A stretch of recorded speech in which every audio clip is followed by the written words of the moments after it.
TikToker na patahol-tahol lang sa live, kumikita na ng 150,000 pesos per month? Pero bakit bigla siyang naiyak nung nakatanggap siya ng malaking halaga? Oh my God!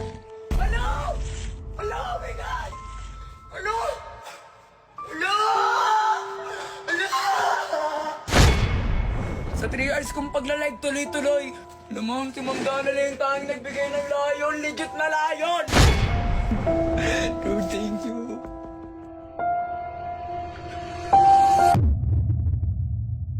Yo, what's up? This is Real Talk Darbs, ang pambansang issue analyzer ng Pilipinas, wherein I'm trying to influence you how to think critically about sa mga recent social issues ngayon dito sa Pilipinas. And today, we're gonna be talking about another viral topic patungkol sa isang TikToker na palong-palong ngayon dahil lang sa ginagawa niyang pagla-live. Worth it nga ba na maging katawa-tawa kapalit ng pera? O lahat na ba talaga gagawin ng tao para lang kumita? At kung ikaw ang nasa posisyon ng TikToker na ito, ano ang mararamdaman mo? And of course, what are the things that you may be able to learn from this kind of situation? Let's find out.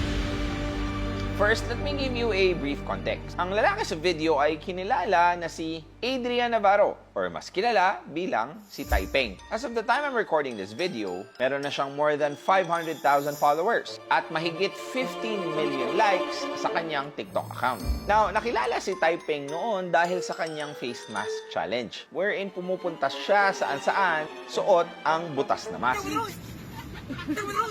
At recently nga lang ay pinasok niya na ang pagla-live sa TikTok. Sa mga hindi nakakaalam, ang tawag dito ay human NPC. Marami na ding mga TikToker ang pinapasok ang ganitong klaseng pagla-live, wherein ang nangyayari is ina-act out nila kung ano man yung gifts na binibigay sa kanila na parang robot. Uy! Puta! Puta! Meron namang iba, para maging katawa-tawa ay ini-spam ang pagpapadala ng gifts.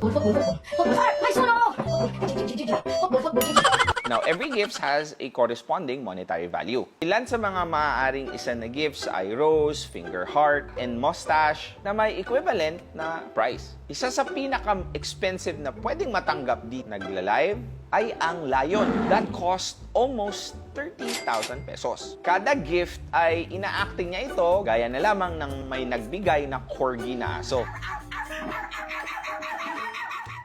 Kaya naman no doubt kumikita dito si Taiping ng more than 100,000 pesos. Ang pagbibigay umano ng saya ang goal ni Taiping sa kanyang mga videos mula noon. Sabi pa niya sa kanyang FB post, dito lang si Taiping kapag malungkot kayo. Panoorin nyo lang mga videos ko para mawala ang kalungkutan nyo sa buhay. Hahaha.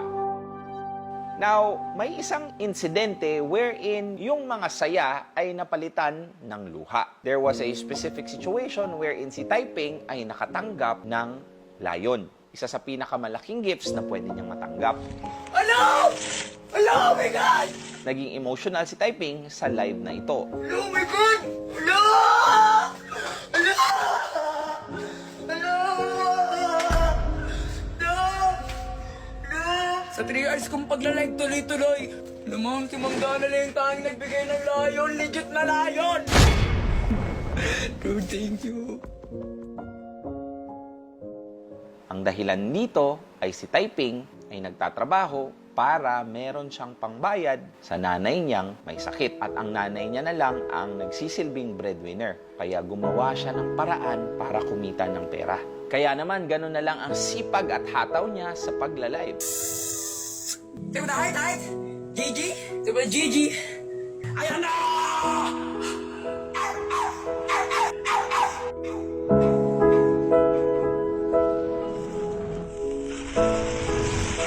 Oh my God! Hello! Hello! Oh my God! Hello! Hello! Oh my God! Hello! Hello! Hello! Hello!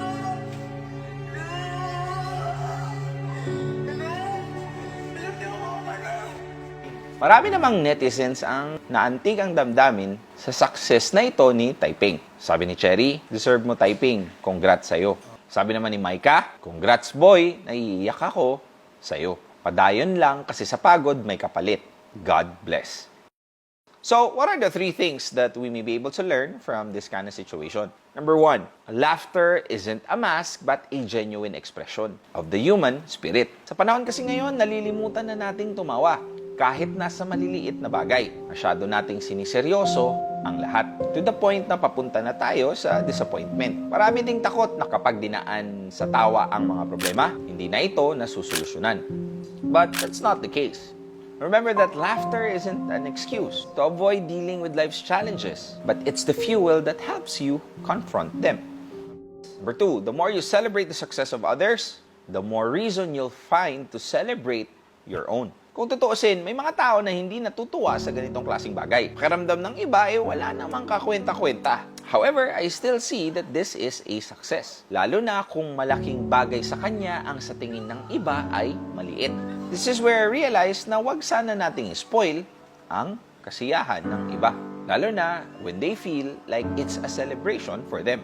Remember that there is no competition when you're cheering for one another's success. Number 3, doing something for your loved ones is never a waste of time. Hindi sayang ang ginagawang effort ni Taipeng para kumita ng pera.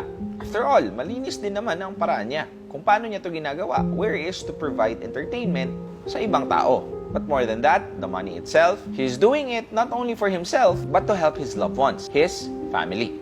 Remember that it's an investment in the happiness and well-being of those you care about. It's not about the time you invest, but it's about the love you give to those who matter the most. Real talk. Naniniwala talaga ako na marami talagang opportunities sa mundo. Depende na lang sa'yo kung paano mo yun makikita at gagamitin. Isipin mo, patahol-tahol ka lang sa live, meron ka ng 150,000 pesos. While I still hope for a better governance in our country, I also believe na hindi talaga mawawala ng diskarte ang isang tao para mabigyan ng buhay ang mga mahal nila sa buhay. Katulad ni Taipeng, while his goal is only to spread happiness using the content he did, hindi niya alam na magiging daan pala ito para mas matulungan ang pamilya. And sana, bago tayo tumawa or bago natin laitin yung isang tao kung paano siya kumita ng pera, we have to understand that though it may be obvious that somehow medyo ridiculous ang ginagawa nila, sigurado ako, alam din nila yan. Pero isipin na lang natin, bakit nila yon ginagawa? And I think that sometimes people tends to overlook the how because the why is stronger. So ikaw, bago ka tumawa, bago ka humusga, tanungin mo muna, ano yung why ng isang tao kung bakit niya ginagawa ang kanyang ginagawa. Remember, what you do with what you have is more important than what you have. Di mo naman alam ang pinagdadaanan ng iyong katabi. Di mo naman